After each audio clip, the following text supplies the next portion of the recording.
3,65,102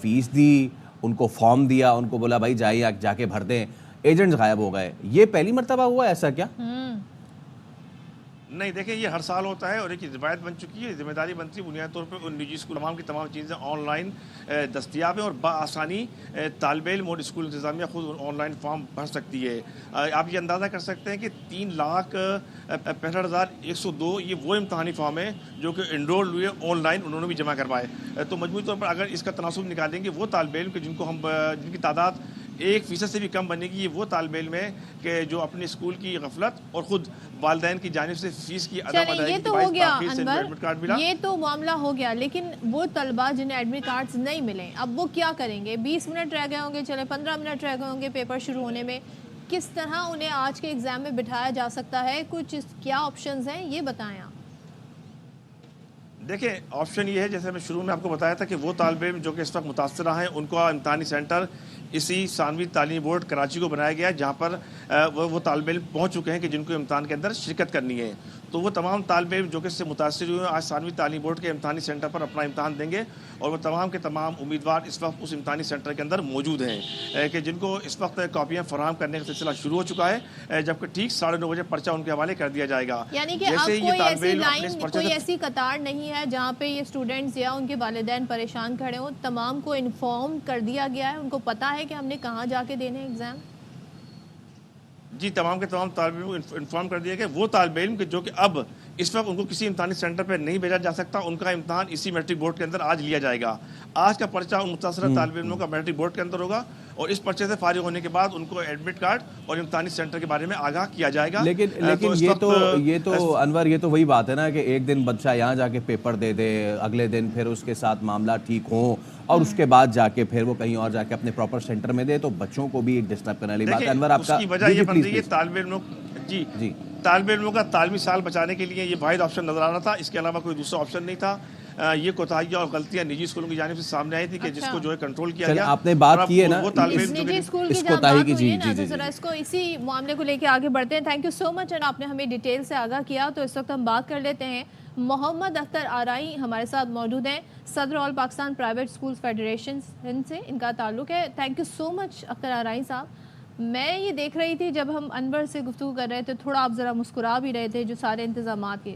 یہ بتائیں کہ یہ پہلی بار تو نہیں ہوا, یا یہ اس طرح کا معاملہ, اتنی بڑی تعداد میں طلبہ پریشان ہے اور ایگزام سے کچھ دیر پہلے تک انہیں پتہ نہیں ہے کہ انہوں نے جا کے یہ ایجنٹ کا کیا معاملہ ہے, یہ تو بتائیں. جی بالکل, دیکھیں یہ معاملات ہوتے رہتے ہیں. بیسکلی ہمیں چاہیے کہ بطور قوم جو ہے ہم آرگنائزڈ وے میں کام کریں, بطور مجموعی میں کہہ رہا ہوں.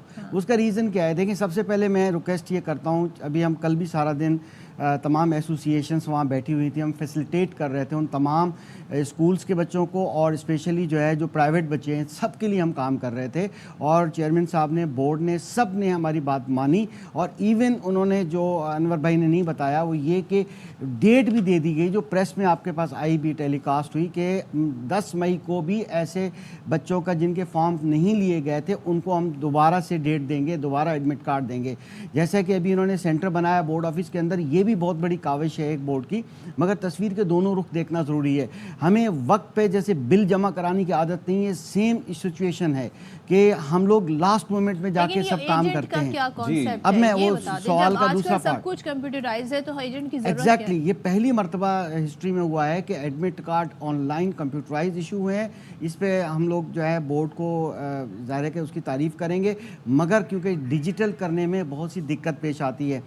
فارمز آن لائن جمع ہوں گے تو ہی آن لائن نکلیں گے, مگر بہت سے مینول بھی جمع ہو رہے ہوتے ہیں, تو اس کی وجہ سے دقت بہت آتی ہے, پریشانی ہوتی ہے عوام کو.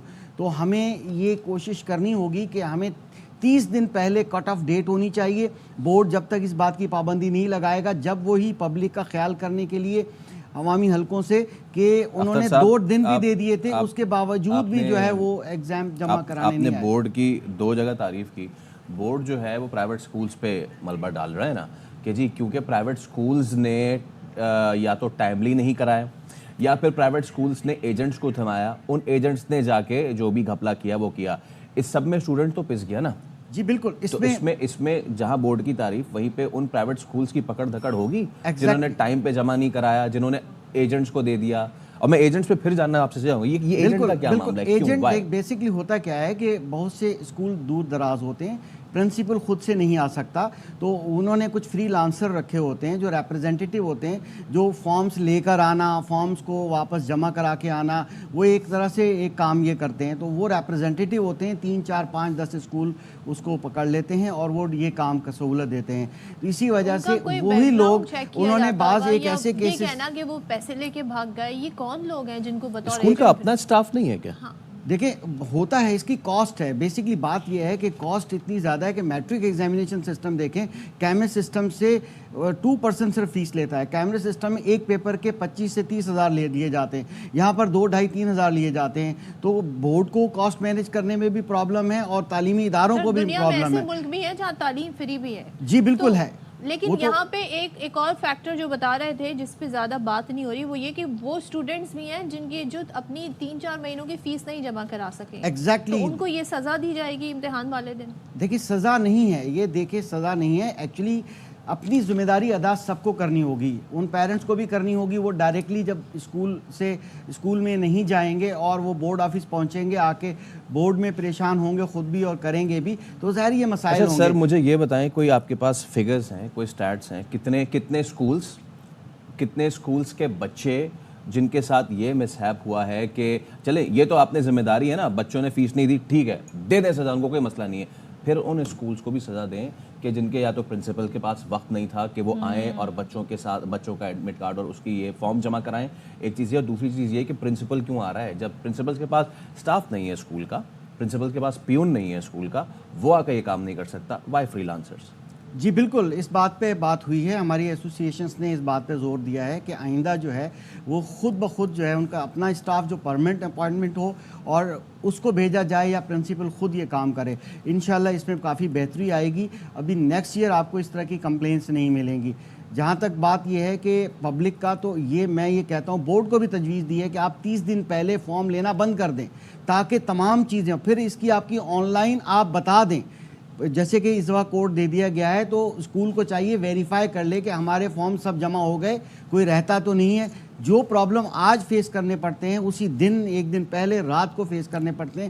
سنڈے کی ساری رات گزر گئی, وہ وقت پہ ہونا چاہیے. It is all about the management. Exactly, وہاں پہ صحیح سے ساری چیزیں کرے, اسموتھلی کرے تو کام صحیح ہو سکتا ہے. اور یہ بڑی کاوش بتا رہی کہ اب بڑا کمپیوٹرائزڈ اور ڈیجیٹلائز سسٹم ہو گیا. دنیا بہت پہلے ڈیجیٹلائزڈ ہو گئی, بہت کمپیوٹرائزڈ ہو گئی, لیکن ہمیشہ ہر سال یہ جو بچے ہیں, ایک تو یہ والا جو ان کا سال ہوتا ہے نا 9th اور 10th کا, یہ بڑا پریشر والا ہوتا ہے. انہیں پہلی دفعہ وہ بورڈ کے ایگزام دے رہے ہوتے ہیں, اس پہ اگر ان کے ساتھ یہ ساری چیزیں ہوتی ہیں تو یقیناً والدین کے لیے کتنی پریشانی. بہت ساری چیزیں ہیں. اگر ایڈمٹ کارڈ ڈیجیٹل ہو سکتا ہے تو وہ فارم ڈیجیٹل کیوں نہیں ہو سکتا جو کہ بورڈ آفس میں جمع کرانا ہے. افسر صاحب بہت شکریہ آپ کا, thank you so much for coming. اور اب سوال یہ ہے کہ جن کا ایڈمٹ کارڈ نہیں آئے وہ کیا کریں گے, ان کو اسٹریم لائن کب کیا جائے گا.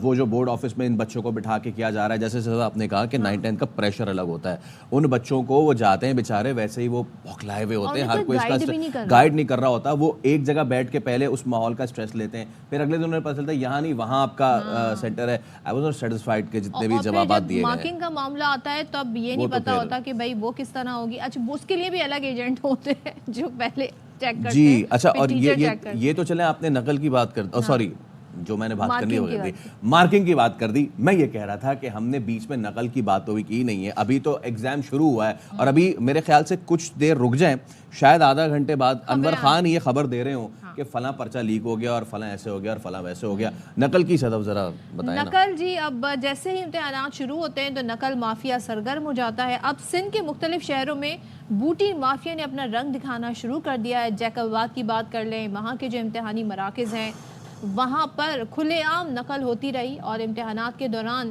یہ تو بڑا عام ہو گیا, موبائل فون کا کھلے عام استعمال ہوتا ہے پرچہ حل کرتے ہوئے. طلبہ موبائل فونز کے ذریعے اپنے سوالات کے جوابات تلاش کرتے رہے, اور نواب شاہ میں بھی ہمیں کچھ ایسے ہی بہترین استعمال کیا استعمال ہو رہا ہے. کہتے ہیں ٹیکنالوجی کا بچے جو ہیں ظاہر ہے ان کو جب پتہ ہوگا کہ سب کر رہے ہیں, کسی کو نہیں پکڑنا تو وہی کام کریں گے, اور نقل کے ساتھ ساتھ پرچے بھی آؤٹ ہو رہے ہیں. دیکھیں صدف, آپ کہتی تھیں بچیاں بہت اچھا پڑھتی ہیں, دیکھیں بالکل شانہ بشانہ